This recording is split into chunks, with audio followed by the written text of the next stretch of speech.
नमस्कार, आप देख रहे हैं दूरदर्शन किसान कार्यक्रम कृषि दर्शन में आप सभी का स्वागत है। मैं हूं आपके साथ ज्योत्सना टंडन। कृषि दर्शन एक ऐसा कार्यक्रम है जिसमें हम आपको कृषि जगत से जुड़ी तमाम जानकारियां देते हैं अपने 3 सेगमेंट्स के जरिए, जो कि है विज्ञान और किसान, कृषि स्टार्टअप और फार्मिंग इंडिया। इन तीनों ही सेगमेंट्स में होती है कुछ ऐसी खास जानकारियां जो कि आपके लिए काफी लाभदायक साबित हो सकती हैं। किसान भाइयों बहनों, अपने आज के इस कार्यक्रम में हम आपको जानकारी देने वाले हैं स्पिरुलिना के उत्पादन के बारे में। साथ ही मुलाकात करवाएंगे एक सफल किसान से और अंत में बात होगी कृषि अवसंरचना कोष योजना की। तो इन तमाम जानकारियों के साथ आइए शुरू करते हैं हमारा आज का कृषि दर्शन कार्यक्रम। देखते हैं हमारा पहला सेगमेंट विज्ञान और किसान। जैसे कि हम सभी जानते हैं कि अपनी आमदनी को दोगुना करने के लिए किसान भाई बहन खेती के साथ साथ दूसरे काम भी अपना रहे हैं। कोई पशु पाल रहा है तो कोई मोतियों का उत्पादन कर रहा है। आइए आज आपको जानकारी देते हैं स्पिरुलिना के उत्पादन के बारे में, जो कि एक नील हरित शैवाल है और इसका उत्पादन आसानी से किया जा सकता है। इसका उत्पादन अब हमारे देश में भी लगातार बढ़ता जा रहा है और WHO की तरफ से इसे मान्यता भी प्राप्त हो चुकी है। तो आइए जानते हैं किस तरह से कर सकते हैं स्पिरुलिना का उत्पादन।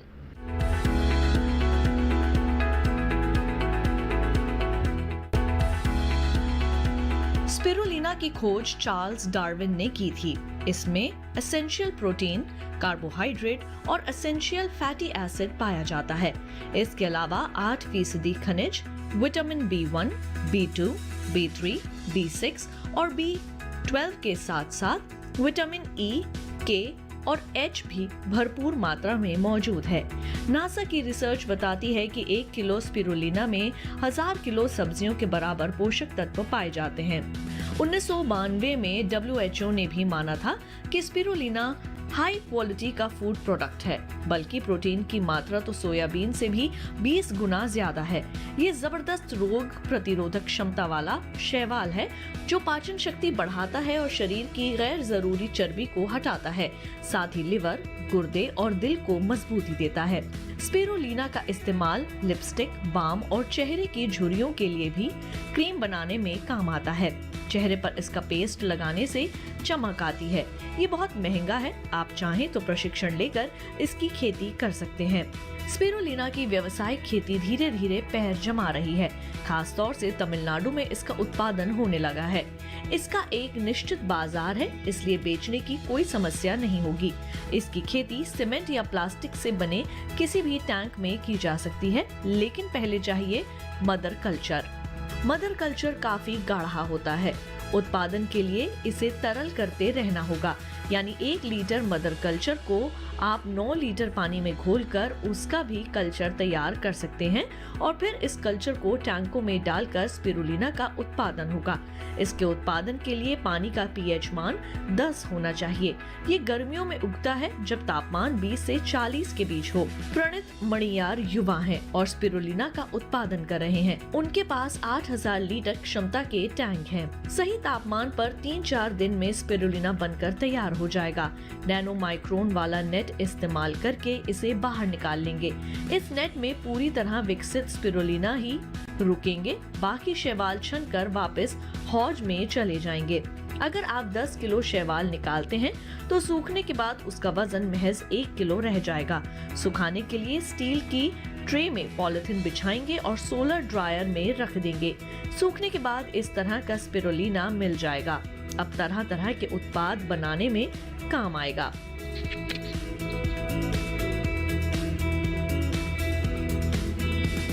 तो अभी आपने देखा सेगमेंट विज्ञान और किसान। आइए कार्यक्रम कृषि दर्शन में बढ़ते हैं आगे। किसान भाइयों बहनों, हर बार की तरह इस बार भी भारतीय कृषि अनुसंधान संस्थान पूसा नई दिल्ली में किसान मेले का आयोजन किया जाएगा और इस बार के मेले की तारीखें हैं 9, 10 और 11 मार्च। भारतीय कृषि अनुसंधान संस्थान पूसा नई दिल्ली के निदेशक डॉक्टर AK सिंह ने दी है इसके बारे में कुछ खास जानकारियां। आइए डालते हैं नजर।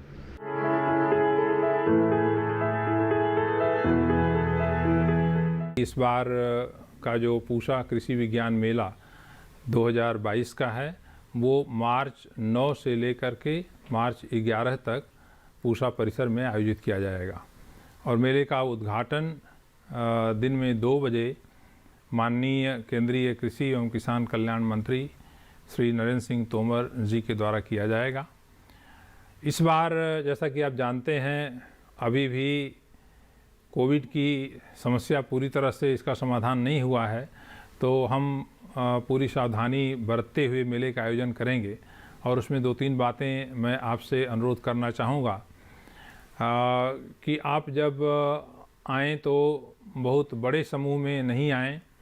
इसके अलावा दूसरी बात ये होगी कि हम रात में रुकने की व्यवस्था नहीं कर रहे हैं, इसलिए आप जब आएंगे तो इस तरह की व्यवस्था कर के आइए। या तो आप अपने रुकने की व्यवस्था स्वयं कर लीजिए, या फिर इस तरह से कार्यक्रम बना करके आइए कि आप आकर के सुबह मेला देख करके और शाम को फिर वापस जा सकें, ताकि आपको किसी तरह की दिक्कत नहीं हो।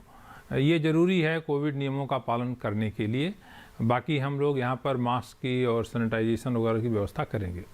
अब रही बात मेले का हमारा मुख्य विषय क्या होगा, तो इस बार हम मेले का आयोजन कर रहे हैं तकनीकी ज्ञान से आत्मनिर्भर किसान।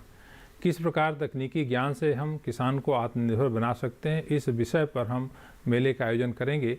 और 5 बिंदु हैं मुख्य रूप से, जिस पे हम पिछले वर्षों की तुलना में थोड़ा हट करके इस बार हम अपनी वैज्ञानिक चर्चा करेंगे। जिसमें पहला विषय तो हमारा होगा smart agriculture, digital agriculture, drone का प्रयोग।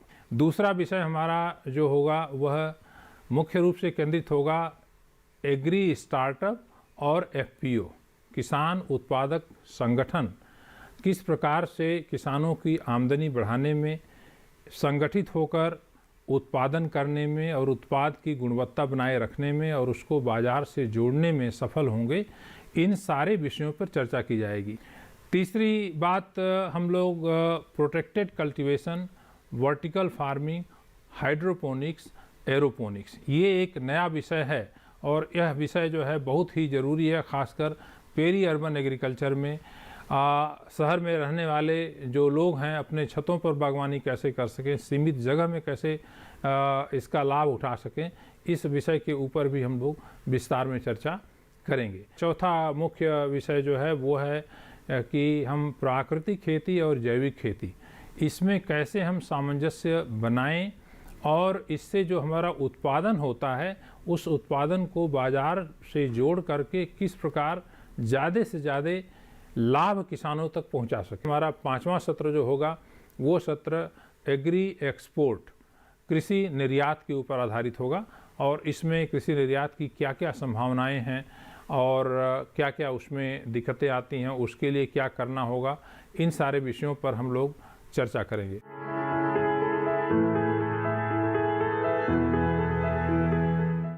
और इसी के साथ कार्यक्रम कृषि दर्शन में वक्त हो चला है एक छोटे से ब्रेक का। जल्द लौटेंगे वापस और मिलवाएंगे आपको सफल किसान से। देखते रहिए दूरदर्शन किसान।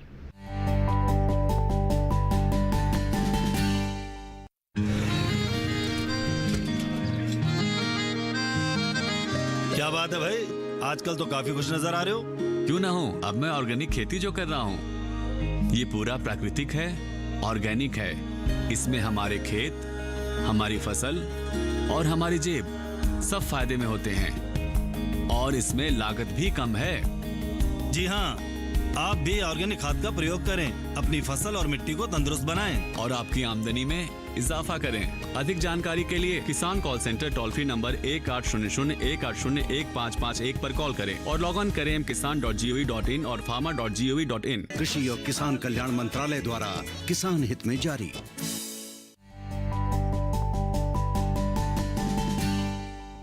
ब्रेक के बाद एक बार फिर आप सभी का स्वागत है कार्यक्रम कृषि दर्शन में। आइए कार्यक्रम में बढ़ते हैं आगे और अब देखते हैं सेगमेंट कृषि स्टार्टअप। किसान भाइयों बहनों, अपनी आमदनी को दोगुना करने के लिए आप क्या कुछ नहीं करते। दिन रात मेहनत करते हैं, परंपरागत फसलों की खेती करते हैं और साथ ही साथ अच्छा उत्पादन हासिल करने के लिए दिन दुगनी रात चौगनी कर देते हैं। मंडियों में ले जाते हैं जहां पर आपको भाव भी अच्छा मिलता है। लेकिन खेती के अंदर आप अपनी आमदनी को तब दोगुना कर सकते हैं जबकि आप परंपरागत फसलों के साथ साथ दूसरी फसलों की भी खेती को अपनाएं। अब हमारे किसान भाई बहन स्ट्रॉबेरी की खेती में भी अपना रुझान दिखाने करने लगे हैं। आइए आज आपकी मुलाकात करवाते हैं एक ऐसे ही सफल किसान से जो कि कर रहे हैं स्ट्रॉबेरी की खेती और किस तरह उसके अंदर मुनाफा हासिल कर रहे हैं। आइए देखते हैं।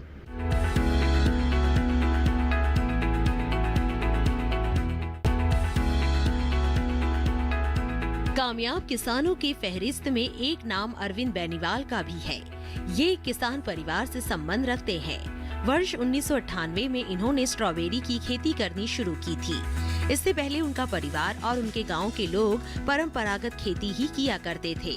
शुरुआत में अरविंद बेनीवाल को खेती के बारे में ज्यादा कुछ नहीं पता था, लेकिन उन्होंने दृढ़ निश्चय कर लिया था कि वे कृषि के क्षेत्र में नया और सफलता हासिल करके रहेंगे। वे अपनी अलग पहचान बनाना चाहते थे।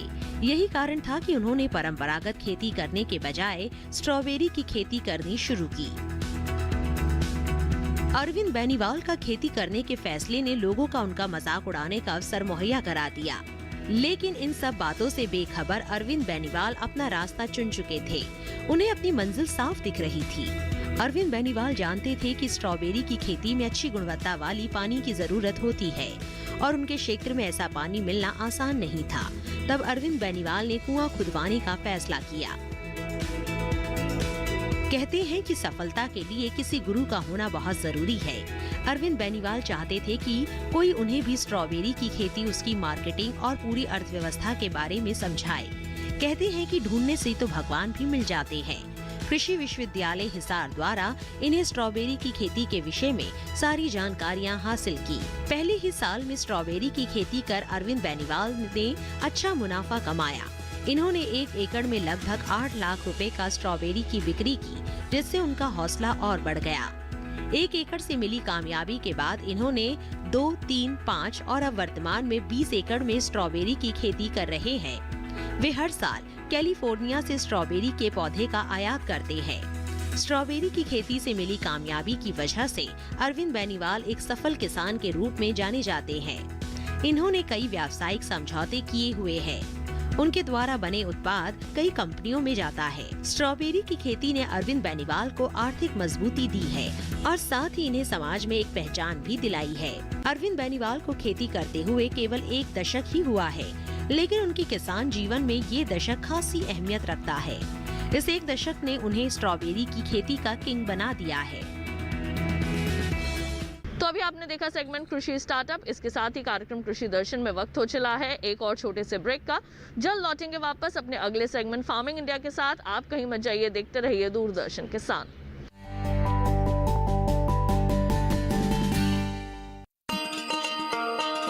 किसान भाइयों गांठ बांध लो, गांठ बांध लो। बात बहुत है काम की, समृद्धि के पैगाम की।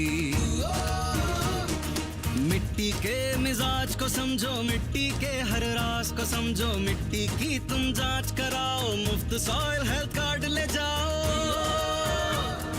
कभी मुनासिब बीज लगाओ, सही किस्म की खाद ले आओ। जितनी जरूरी उतनी डालो, सही मात्रा खुद पहचानो। इसको अपना मंत्र बना लो, मिट्टी की सेहत को जानो। बात बहुत है काम की, कम लागत अधिक वरदान की। किसान भाइयों गांठ बांध लो। आज ही मिट्टी की जांच कराएं। राज्य सरकार के कृषि अधिकारी से संपर्क करें और मुफ्त में सॉइल हेल्थ कार्ड पाएं। कृषि और किसान कल्याण मंत्रालय द्वारा किसान हित में जारी। ब्रेक के बाद एक बार फिर आप सभी का स्वागत है कार्यक्रम कृषि दर्शन में। आइए कार्यक्रम में बढ़ते हैं आगे और अब देखते हैं सेगमेंट फार्मिंग इंडिया। यूँ तो हमारी वर्तमान सरकार किसानों पर बहुत ध्यान दे रही है। उनकी आर्थिक स्थिति में सुधार लाने के लिए समय समय पर नई नई योजनाएं लेकर आती रहती है। आमदनी को किसानों की दोगुना भी करना है और इस बात का भी सरकार पूरा ध्यान रखती है। आइए आज आपको जानकारी देते हैं कृषि अवसंरचना कोष के बारे में।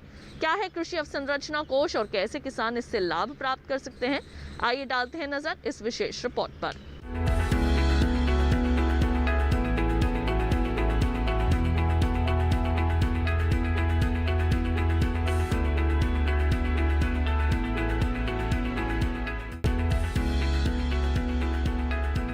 कृषि अवसंरचना कोष केंद्र सरकार द्वारा किसानों के हित के लिए बनाई गई एक योजना है। इस योजना के तहत किसानों को फसल कटाई के बाद कृषि अवसंरचना प्रबंधन और सामुदायिक कृषि परिसंपत्तियों से संबंधित परियोजनाओं में निवेश के लिए माध्यम और दीर्घकालिक ऋण की सुविधा उपलब्ध कराई जाती है। सरकार द्वारा शुरू की गई इस योजना के माध्यम से किसान फसल की कटाई के बाद उसकी सही कीमत मिलने तक उसे सुरक्षित रख सकेंगे। इस योजना के माध्यम से किसानों को आधुनिक तकनीकों को अपनाने के लिए प्रोत्साहित करना भी लक्ष्य रखा गया है। इस योजना की विशेषताओं की बात करें तो फसलों की कटाई के बाद अनाज के प्रबंधन हेतु अवसंरचना का विकास करना, उपज बढ़ाने के लिए सामुदायिक कृषि परिसंपत्तियों के लिए धन उपलब्ध करना, लिए गए ऋण पर सब्सिडी और बैंक गारंटी के माध्यम से किसानों और कृषि क्षेत्र से जुड़े उद्यमों को निवेश बढ़ाने और आधुनिक तकनीकों को अपनाने के लिए प्रोत्साहित करना प्रमुख है। इस योजना का उद्देश्य कृषि क्षेत्र में आधारित तंत्र को मजबूत करना है, जिससे देश के बड़े बाजारों तक किसानों की पहुंच सुनिश्चित की जा सके और साथ ही नवीन तकनीकों के माध्यम से फाइटोसैनिटरी मानदंडों को पूरा करते हुए अंतर्राष्ट्रीय बाजारों तक भारतीय किसानों की पहुंच बढ़ाई जा सके। कृषि अवसंरचना कोष के तहत 1 लाख करोड़ रुपए की वित्त पोषण की सुविधा दी गई है। इस योजना के तहत ऋण पर ब्याज में 3% की छूट प्रदान की जाएगी। साथ ही ऋण जारी करने वाली संस्था को 2 करोड़ रुपए तक के ऋण पर बैंक गारंटी सरकार द्वारा दी गई है। इस योजना की अवधि वित्तीय वर्ष 2020 से 2029 यानी 10 वर्ष तक निर्धारित की गई है। इस योजना का लाभ प्राप्त करने के लिए प्राथमिक कृषि साख समितियां, विपणन सहकारी समितियां, किसान उत्पादक संगठन, स्वयं सहायता समूह, संयुक्त देयता समूह, बहुउद्देशीय सहकारी समितियां, कृषि उद्यमियों, स्टार्टअप, एग्रीगेशन इंफ्रास्ट्रक्चर प्रोवाइडर्स पात्र हैं। ये ऋण 4 वर्षों में वितरित करने का लक्ष्य है। कृषि अवसंरचना कोष का प्रबंधन और निगरानी ऑनलाइन प्रबंधन सूचना प्रणाली प्लेटफॉर्म के माध्यम से की जा रही है। ये प्लेटफॉर्म सभी योग्य संस्थाओं को ऋण के लिए आवेदन करने में सुविधा प्रदान कर रहा है। इच्छुक व्यक्ति या संस्थान पोर्टल के माध्यम से ऋण के लिए आवेदन से पहले अलग अलग बैंकों द्वारा प्रस्तावित ऋण दरों के बीच तुलना करके बेहतर निर्णय ले सकते हैं। ये प्लेटफॉर्म कई बैंकों द्वारा दी जाने वाली ब्याज दरों में पारदर्शिता, ब्याज अनुदान और क्रेडिट गारंटी सहित योजना विवरण, न्यूनतम दस्तावेज, अनुमोदन की प्रक्रिया के साथ साथ अन्य योजना लाभों के साथ एकीकरण जैसे लाभ भी प्रदान किए जा रहे हैं। तो अभी आपने देखा सेगमेंट फार्मिंग इंडिया। आइए कार्यक्रम कृषि दर्शन में बढ़ते हैं आगे। अथर्ववेद में कहा गया है कि धरती हमारी माता है और हम उसके पुत्र हैं। जिस तरह एक माँ अपने बच्चे को पालती पोसती है, खाना खिलाती है, ठीक उसी तरह से धरती माँ इंसानों का पेट पालती है। लेकिन अब धरती के स्वास्थ्य पर भी फर्क पड़ता जा रहा है। रसायनों के अंधाधुंध उपयोग के कारण धरती की सेहत बिगड़ती जा रही है। लेकिन एक बार समय ने फिर करवट ली है और वापस वो समय लौटा है जब लोग प्राकृतिक खेती की ओर अपना रुख करने लगे हैं। आइए प्राकृतिक खेती के बारे में ज्यादा जानकारी हासिल करें विस्तार से।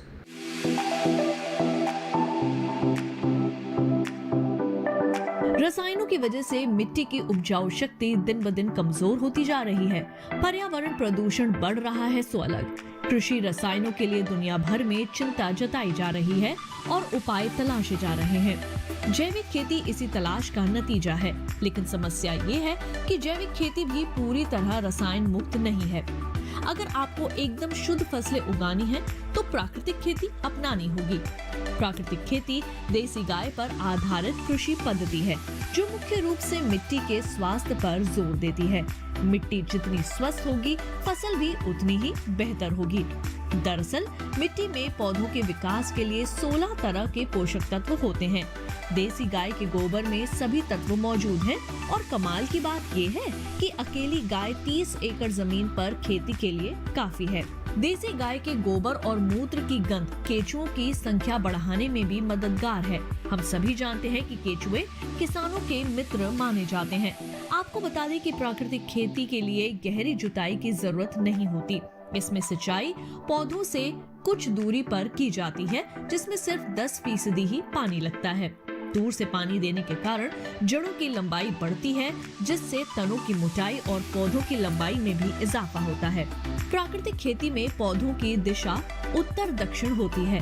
ऐसा करने से पौधों को सूरज की ऊर्जा और रोशनी ज्यादा समय तक मिल जाती है। इससे पौधे अपने शरीर का निर्माण कर लेते हैं, जिससे न सिर्फ कीट लगने की आशंका कम हो जाती है, बल्कि पौधों में पोषक तत्व भी संतुलित मात्रा में इकट्ठे हो जाते हैं।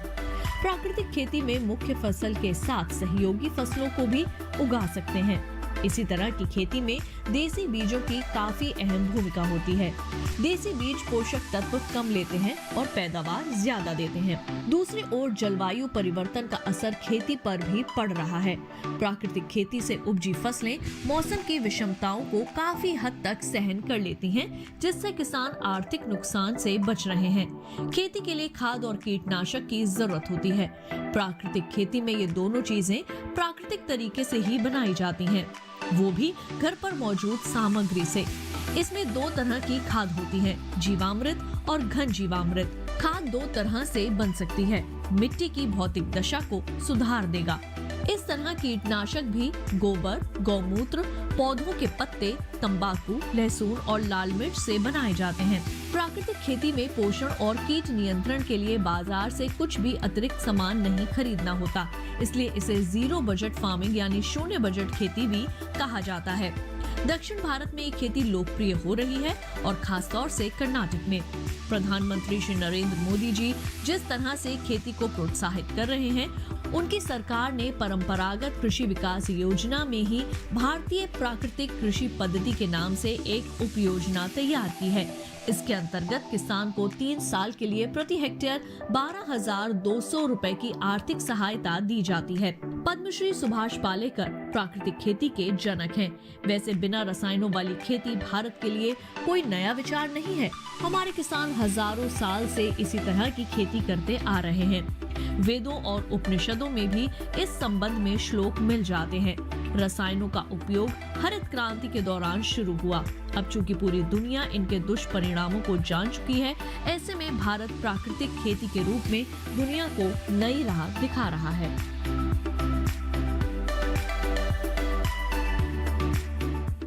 माननीय प्रधानमंत्री जी ने प्राकृतिक खेती की घोषणा की है और सबसे आह्वान किया है कि प्राकृतिक खेती को बढ़ावा दिया जाए। और इसका सीधा अर्थ ये है कि रासायनिक खेती नहीं करनी है, मतलब कि रसायनों का प्रयोग नहीं करना है। जो उर्वरक हम प्रयोग करते थे, यूरिया है, DAP है, या जो पेस्टिसाइड्स प्रयोग करते थे कीड़ों को मारने के लिए, बीमारियों को करने के लिए, रोकने के लिए, उनका प्रयोग न करके बल्कि जो प्राकृतिक रूप से जो खेती हो सकती है, जिसमें कि जैविक खाद है या जो गोबर से बनाने वाले तमाम तरह के घोल हैं, जिससे बीज का शोधन हो या ज़मीन का शोधन हो, उसको किया जाए। एक रूप में ये भी कह सकते हैं कि ये गाय या जानवर पर आधारित खेती है और उससे निकलने वाले तमाम जो उत्पाद हैं, जो खेती में जो अवशेष हैं, उनका प्रयोग करते हुए कैसे मृदा की उर्वरा शक्ति बढ़ाया जाए। पहले भी जब रासायनिक का प्रयोग खेती में शुरू नहीं हुआ था, तो हम जानते हैं कि पहले लोग प्राकृतिक खेती करते थे, जिसमें कि गोबर की खाद डालते थे, जो भी खरपतवार थे उनको सड़ा करके ज़मीन में पुनः डालते थे, जिससे कि ज़मीन की उपजाऊ शक्ति या उर्वरा शक्ति बढ़े। तो उस पद्धति को लाने से क्या फ़ायदे हैं, क्या घाटे हैं, इसका देश भर में लोग चर्चा कर रहे हैं। लेकिन कुछ जो फ़ायदे सबको दिखाई पड़ते हैं वो ये है कि रसायन नहीं डालेंगे तो लागत कम होगी, रसायन नहीं डालेंगे तो जो उत्पाद पैदा होगा उसकी गुणवत्ता अधिक होगी। और कई बार हम ये भी देखते हैं कि फसल तैयार है और लोग पेस्टिसाइड्स का और रसायनों का प्रयोग करते हैं और दूसरे दिन ही फल और सब्जियां तोड़ करके बाज़ार में बेचने कर ले आते हैं, जिसमें कि पेस्टिसाइड्स के रेजिड्यू रहते हैं। तो निश्चित रूप से उत्पाद जो होगा उसकी गुणवत्ता बढ़ेगी और लागत में कमी आएगी। और इस पद्धति को आगे बढ़ाने के लिए भारतीय कृषि अनुसंधान परिषद ने तमाम प्रयास शुरू कर दिए हैं। और पहला प्रयास तो ये है कि जो कुछ किसानों ने और या किसानों के कुछ समूह ने जो विशेषज्ञता हासिल की है प्राकृतिक खेती में, उसका विभिन्न परिस्थितियों में आकलन करने का काम कृषि वैज्ञानिक कर रहे हैं पूरे देश में। और आकलन करके जो पद्धति विकसित की गई है वो कैसे पूरी तरह से परफेक्ट की जा सकती है और कैसे पूरे देश में उसकी संशोधित की जा सकती है, इस पर काम शुरू किया गया है। दूसरा काम ये भी शुरू किया गया है कि साथ में जितने भी कृषि विज्ञान केंद्र हैं और जो संस्थान हैं उनके ऊपर कुछ प्रदर्शन की इकाई लगाई जाए। हमारे केंद्र के कुछ क्षेत्रफल में प्राकृतिक खेती की जाए और जब भी किसान वहाँ पर आते हैं या जो दूसरे लोग कृषि से जुड़े हुए हैं उनको उन प्रदर्शनों को दिखाया जाए, जिसे देख करके वो समझ पाएँ कि प्राकृतिक खेती होती क्या है और इसको कैसे किया जाना चाहिए। तो किसान भाइयों बहनों, अभी आपने प्राकृतिक खेती से संबंधित तमाम विशेष जानकारियां हासिल की। इसके साथ ही हम उम्मीद करेंगे कि कार्यक्रम में दी गई जानकारियां आप सभी के जरूर काम आएंगी। कृषि दर्शन आपका अपना कार्यक्रम है। इस कार्यक्रम के लिए अगर आप अपने कोई सुझाव देना चाहते हैं तो आप हमें पत्र लिख सकते हैं। हमारा पता है कृषि दर्शन, कमरा number 59A, CPC Doordarshan, Khelgaon, नई दिल्ली 110049। अगर आप हमें ईमेल करना चाहते हैं तो हमारा ईमेल आईडी है krishidarshandk@gmail.com। अगर आप हमारे इस कार्यक्रम को दोबारा देखना चाहते हैं तो टीवी स्क्रीन पर दिखाए जा रहे QR कोड को स्कैन कीजिए या फिर दूरदर्शन किसान के YouTube चैनल पर भी जाकर आप आसानी से कृषि दर्शन कार्यक्रम को देख सकते हैं। तो आज के लिए केवल इतना ही। मुझे दीजिए इजाजत। आप सभी देखते रहिए दूरदर्शन किसान। रखिए अपना ख्याल। नमस्कार।